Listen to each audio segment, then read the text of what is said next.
May bago tayong format ng video. Mali.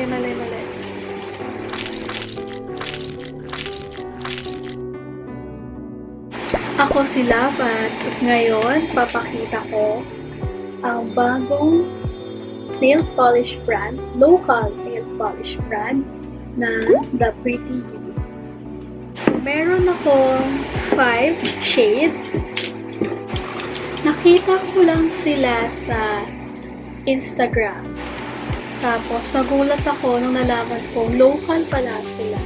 Kasi di ko alam kung anong shades yung kukunin ko. Kasi masyado akong na-overwhelmed. So, nag-DM ko sa kanila.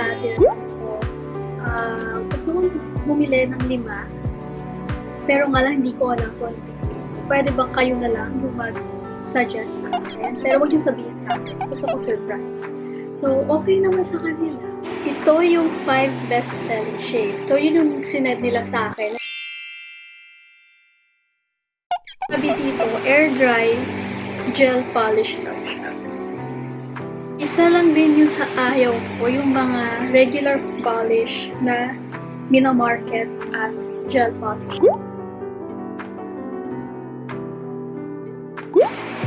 Nakakatuwa lang na yung mga shades ay ipinangalan sa mga cities. Parang manhaj. May sticker lang siya. Ito daw ay, as they claim, non-toxic and vegan. Doon naman sa Instagram nila, nakalist doon kung ano yung mga 18 chemical na yung tinutukoy nila na harsh at wala sa kanilang formula. So, mag-swatch na tayo.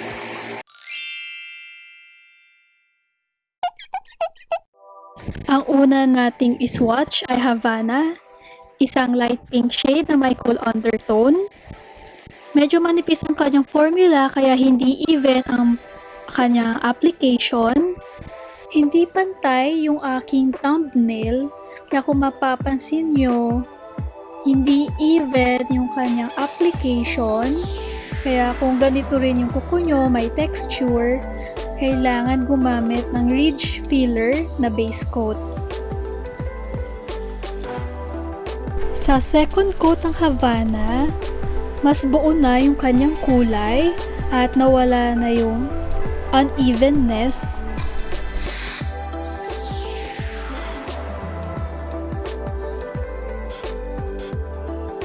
Ito ang 2 coats ng Havana na walang top coat at merong matte top coat.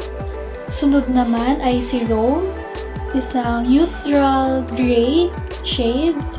Katulad ng Havana, halata yung unevenness ng kanyang application sa first coat.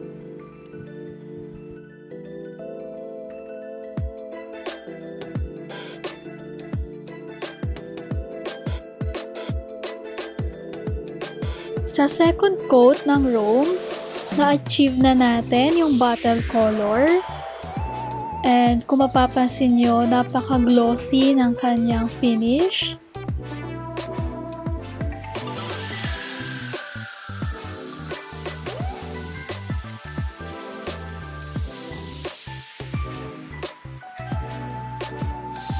Narito ang 2 coats ng Rome na walang top coat at merong matte top coat.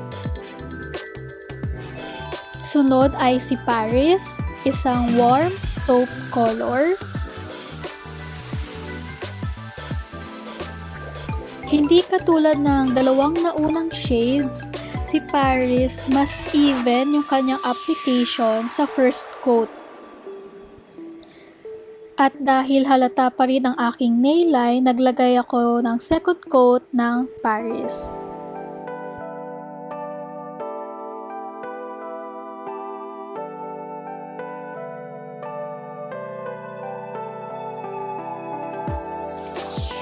Ganito ang 2 coats ng Paris na walang top coat at merong matte top coat.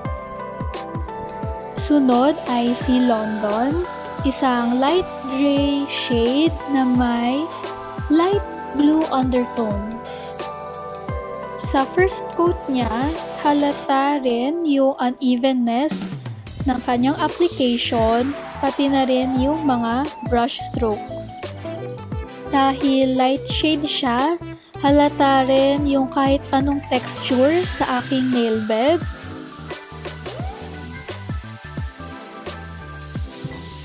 Sa second coat ng London, mas naging opaque na yung kanyang color payoff and nawala na rin yung brush strokes.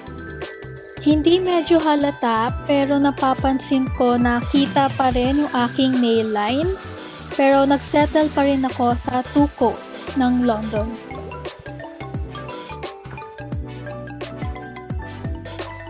Narito ang 2 coats ng London na walang top coat at merong matte top coat. Lastly, ito naman si Talin, isang brown shade na may reddish undertone. Since mas dark siya, ine-expect ko na mas opaque siya sa first coat, pero kung mapapansin nyo, halata pa rin yung unevenness ng kanyang application. Siguro na rin dahil ito sa manipis na formula ng nail polish.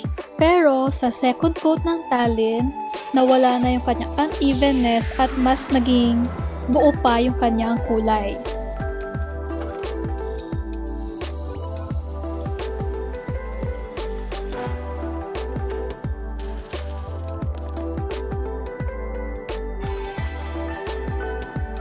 Ito ang 2 coats ng Talin na walang top coat at merong matte top coat. Narito ulit ang 5 best-selling shades ng The Pretty You, 2 coats at walang top coat. Narito naman ang mga best-selling shades na merong matte top coat.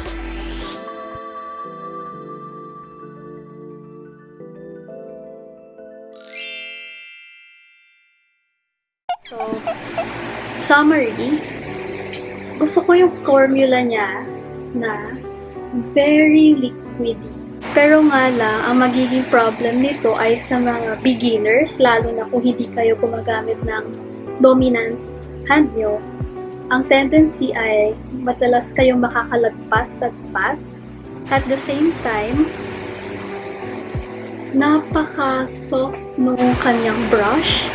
Kung napapansin nyo, hindi naman ako ganun ka-diin kapag nag-paint, pero ang bilis mag-expand ng kanyang brush. Tapos, wide flat brush pa siya. Kung meron kayong ridges sa iyong nail bed, kailangan gumamit kayo ng ridge filler na base coat. Nakita ko rin sa kanilang Instagram account na itong nail polish ay peel off. So, pwede nyo lang siyang tanggalin. As in, babalagay ka na.